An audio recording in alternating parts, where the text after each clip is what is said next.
Pekerjaan adalah aktivitas yang dilakukan oleh individu untuk menghasilkan barang, jasa, atau nilai lainnya, biasanya untuk memperoleh upah atau imbalan. Pekerjaan melibatkan penggunaan keterampilan, waktu, dan tenaga dalam rangka memenuhi kebutuhan pribadi atau organisasi.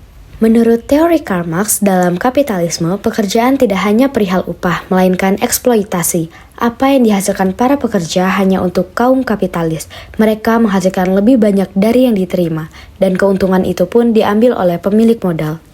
Yang kedua, ada teori neoklasik yang berfokus pada penawaran dan permintaan tenaga kerja. Pasar tenaga kerja akan seimbang ketika jumlah pekerja yang ingin bekerja cocok dengan jumlah yang dibutuhkan perusahaan dengan gaji yang pas. Ekonomi merupakan ilmu yang mempelajari bagaimana manusia memenuhi kebutuhan hidupnya dengan cara mengelola sumber daya yang terbatas, sementara kebutuhan manusia itu terus berkembang dan tiada batasnya. Cabang ekonomi dibagi menjadi dua. Yang pertama, ekonomi mikro yang berfokus kepada perilaku individu atau perusahaan dalam mengambil keputusan, seperti bagaimana permintaan, produksi, konsumsi, dan harga saling berhubungan.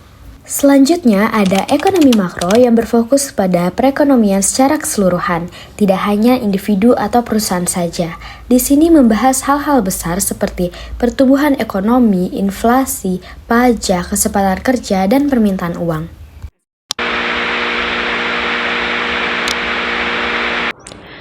Selanjutnya kita akan membahas bisnis.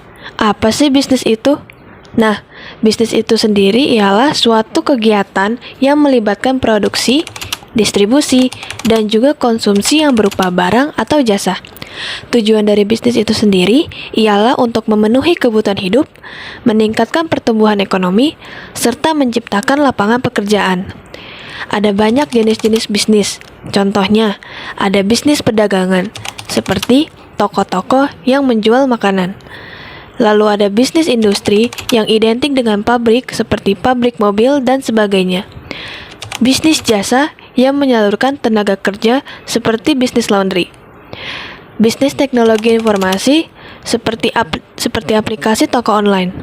Dan juga bisnis waralaba yang memiliki hak paten seperti Mixu.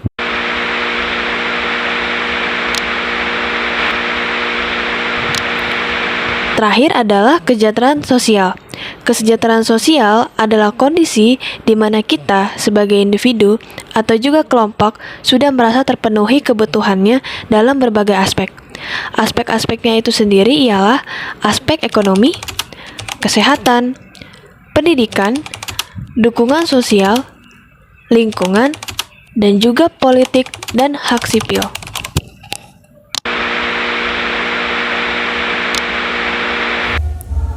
Setelah mendengar penjelasan mengenai pekerjaan, ekonomi, bisnis, maupun kesejahteraan sosial, saatnya masuk ke dalam salah satu kasus yang berkaitan dengan teori-teori tadi, yang tentunya membuat teman-teman lebih paham mengenai keterkaitan erat akan pekerjaan, ekonomi, bisnis, dan kesejahteraan sosial. Jadi, tidak kurang dari 11.000 pekerja tekstil terdampak PHK sejak awal tahun hingga pertengahan tahun 2024. Kasus yang kami angkat dan dapat terhitung masih baru terjadi di Indonesia adalah kasus pengaruh meluapnya produksi tekstil Cina terhadap ekonomi Indonesia. Kasus ini diawali dari Cina yang memang selalu memproduksi tekstil secara massal. Salah satunya, dari data yang tercatat pada tahun 2023, produksi pakaian jadi di Cina mencapai sekitar 19,39 miliar potong. Dengan jumlah yang banyak, harga yang diberikan dari Cina juga dijual secara murah di pasar. Tekstil yang diberikan sendiri bukan dalam bentuk mentah saja, akan tetapi dalam berbagai bentuk, seperti baju, celana, dan berbagai garmen lainnya. Karena produksi massal ini, Cina juga melakukan ekspor kepada banyak negara dengan jumlah yang banyak pula, salah satunya Indonesia. Mengingat perlindungan terhadap perdagangan industri sangatlah lemah, ini memudahkan Cina untuk memasukkan tekstil memassal ke dalam pasar Indonesia. Contohnya dari revisi Peraturan Menteri Perdagangan Indonesia atau Permendak, di mana Permendak nomor 36 2023 direvisi menjadi Permendak nomor 8 2024, yang memberikan kemudahan dalam proses pengimporan barang dengan pemerintah yang menghapus beberapa pembatasan yang sebelumnya ada. Sayangnya, hal ini sangat berdampak buruk bagi perekonomian Indonesia. Produksi tekstil Cina yang melimpah masuk dalam pasar Indonesia menyebabkan banyak perusahaan tekstil dalam negeri yang tidak bisa bersaing karena masyarakat lebih memilih produk luar dan akhirnya terpaksa mengurangi produksi atau bahkan menutup operasional. Salah satunya contohnya adalah PT Dupantex. PT Dupantex yang sebelumnya memiliki pasar yang cukup besar harus mengalami kebangkrutan akibat ketatnya persaingan dari produk impor.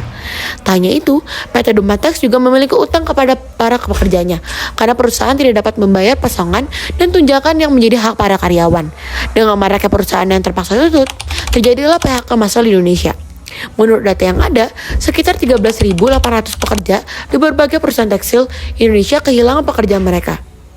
Dan tidak sedikit dari mereka yang terjebak dalam ketidakpastian ekonomi. Dengan PHK massal yang terjadi, meningkatnya angka pengangguran dan kemiskinan. Tentunya hal ini mengganggu kesejahteraan mereka karena mereka tidak dapat hak-hak yang seharusnya mereka miliki. Rentetan kasus tersebut membuktikan seberapa terkaitnya pekerjaan, ekonomi, bisnis, dan kesejahteraan sosial. Tentunya pemerintah tidak tinggal diam. Pemerintah melakukan upaya untuk menanggulangi maupun melakukan tindakan preventif untuk menanggapi kasus ini. Yang pertama, diadakannya program pelatihan dan pengembangan SDM agar adanya peningkatan produktivitas dan kualitas produk lokal sehingga dapat bersaing dengan produk luar negeri. Yang kedua, pemerintah dapat dan perusahaan swasta lainnya memanfaatkan penggunaan teknologi digital agar penjualan dan marketing yang dilakukan dapat lebih efektif dan tersebar kepada masyarakat Indonesia dan masyarakat global. Dilakukannya juga pemasaran menggunakan teknologi digital, contohnya seperti Shopee, Tokopedia, dan juga Lazada. Yang ketiga, pemerintah melakukan kebijakan keras terhadap perdagangan luar negeri. Contohnya, pemerintah sudah mulai mengecek setiap tekstil yang masuk dan sempat mengsita 90.000 kain yang nilainya sampai 90 miliar yang diduga ilegal yang masuk. Tak hanya itu, pemerintah juga memperketat ekspor impor dengan menaikkan tarif impor yang masuk ke dalam Indonesia. Dan yang terakhir, pemerintah juga mengusahakan adanya peningkatan kualitas dan diversifikasi produk agar tak hanya SDM yang berkembang, tetapi produk-produk yang diberikan dapat setara dengan produk luar negeri dan dapat mengikat minat masyarakat lokal.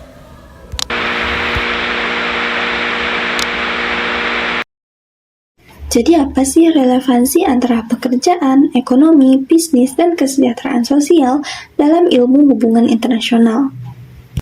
Yang pertama, saya akan berfokus dari kesejahteraan sosial, di mana naik turunnya aspek kesejahteraan sosial ini akan berdampak langsung kepada hak asasi manusia, di mana hak asasi manusia ini sudah dilindungi oleh landasan hukum dari hukum internasional itu sendiri. Selain itu, pekerjaan, ekonomi, bisnis ini sangat bergantung terhadap kebijakan perdagangan internasional. Yang pertama itu adalah liberalisasi pasar. Liberalisasi pasar ini merupakan penurunan tarif dan penghapusan hambatan perdagangan. Tujuannya untuk meningkatkan efisiensi ekonomi global. Namun dalam praktiknya sendiri, kebijakan ini sangat berdampak negatif untuk negara-negara berkembang karena persaingan antara produk impor dan produk lokal. Selanjutnya itu ada ekonomi politik internasional yang menciptakan relaksasi impor. Relaksasi impor ini sendiri merupakan prioritas perdagangan bebas yang akhirnya berdampak negatif juga terhadap pasar kerja domestik. Selanjutnya, faktor geopolitik dan inflasi global, di mana terjadinya konflik antara Amerika Serikat dan Cina, di mana ketegangan ini mengakibatkan pengalihan surplus produksi dari negara-negara seperti Cina ke pasar negara berkembang, termasuk Indonesia, membanjiri pasar lokal dengan produk impor yang lebih murah. Selanjutnya, itu adalah inflasi global yang menekan daya beli masyarakat, seperti terjadinya perang antara Rusia dan Ukraina. Hal ini menyebabkan inflasi global dan mengurangi kemampuan konsumen domestik untuk membeli produk lokal yang lebih mahal dibanding produk impor yang lebih murah seperti tekstil dari Cina.